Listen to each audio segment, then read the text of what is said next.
It is that time, the time you've all been waiting for, the Boros Showcase. Here he is in all of his glory, luck 23, not max luck. I'm not farming that damn event any more than I have to. So his first ability is Dark Resist level 4, Dark Resistance 20% up. His second ability is Ruler of the Universe. Own stats 15% up and HP auto recovery by 100% for 60 seconds. I said 100% there, 100 for 60 seconds, my bad. His skill is High Speed Punch, 66% dark damage physical, reduce own skill CT by 20% for 7 seconds, 9-second cooldown, 1444 break. His normal art is 12,222% dark damage physical. Use 10% of your own HP, increase own damage by 20% during break, and increase break power by 20% for 10 seconds when not during break. And then he has his true art, 16,666% dark damage magic. Use 30% of own HP, increase crit rate of own true art by 100%, and reduce enemies' resistance of each element by 20% for 10 seconds,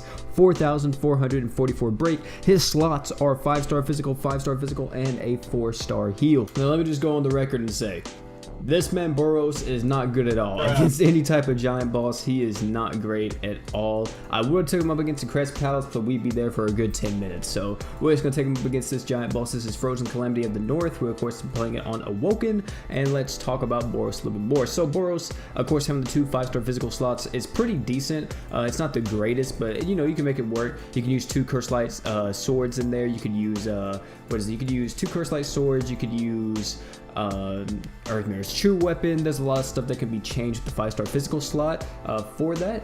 Also, he does have a 4-star heal, which you see right here. We're actually using the Regulus necklace. Now the Regulus's necklace is actually from the Fina event. Well, it was different in, what did you call it, in JP, but we got it from the Fina and Regulus event. So whenever that returns, this necklace should come back. It's a 4-star heal. It's really good if you guys don't know what it does. I think it, let me actually read it. So you heal all allies HP by 15%. If you're a dark unit, you increase it by 10%. So instead you're getting, 25%. And if you're a demon type, you increase on art gauge by 20, if I'm not mistaken. Yeah, 20. So it's really good because Boros is a demon for one. And then he's also a dark type, so he increases that even further with the healing. So he's really nice in that regard.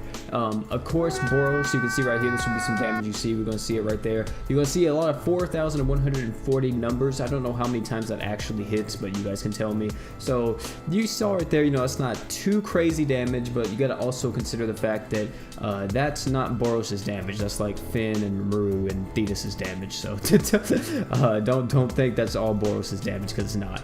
You can see right here, we're going to do it again. And yeah, I think Boros runs really well with Rimuru, because you have the stats up buff, which pretty much completely negates his consumption of health. Now also, he would work really well with someone like a Serpa, I would say, because that also is someone who can negate that almost. So yeah, also, when is the Serpa buffs coming? Where's that at? Like, come on now. But let me talk about where you're going to really see Boros the most. Most of the time though, what he is usually used for is against the Edrum event. Now against Edrum, he's one of the best units for that, especially you have him at max luck. He makes farming that event very easily, because what you do is Edrum takes additional damage during frozen, or yeah, while he's frozen, he is going to take additional damage. So what you do is you run 3 Boroses and like 1 Corsair, or what's her name, Cilia, the Ice Witch Cilia. You run one of them, and then literally what you do is you freeze with Cilia or Corsair, then you let all the Boroses just fucking destroy him. So it may not work as good anymore, because Boros's like 100% crit rate true art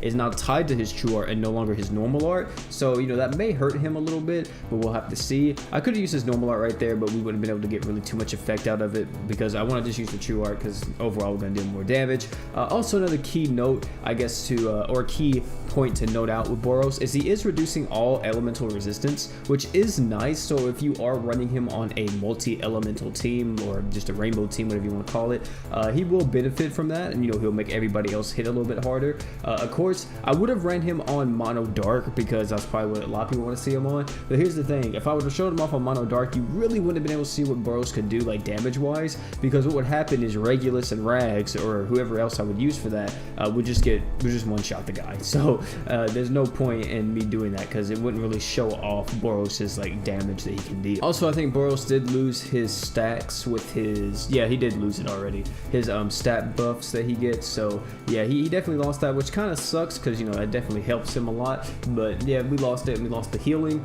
over time. So, but that's fine. That's the boy Thetis is just tanking everything for us and making this very, very easy. Now I'm really thinking about getting Thetis' true weapon because I almost have 30 rainbow gems with 29. I'm thinking about picking up that Thetis true weapon. Tell me what you guys think I should pick up in the comment section below, Thetis or Finn's true weapon. And that is game? Question mark? Question mark? Question mark? Game? Game? Game. Game. Okay. So yeah, you saw right there what Boros could do. Not really the hardest of hitters. He has an extremely low modifier, even for a luck unit. He has an extremely low modifier on his true art. It's kind of like a yikes, to be honest.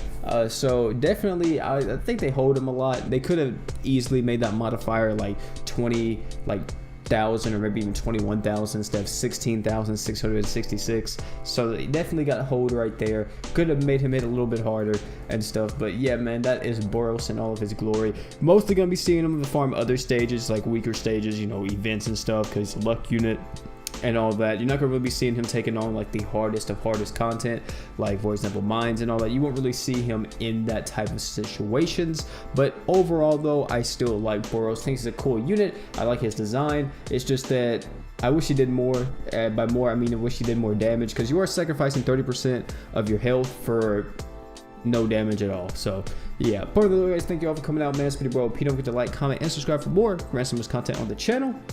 I don't know when this video goes up. I don't know if it's going to go up after the Code Vein video or before or whatever. So we'll have to see about that. Also, we will be having a Rosetta showcase this week as well. I don't know when that's coming out. We'll have to see. But yeah, it's going to be crazy, man. We got a lot of stuff coming out, a lot of content coming out over the week and going into next week. So yeah, guys, thank you all for coming out, man. It's been Bro P, and I'm out, guys. Peace.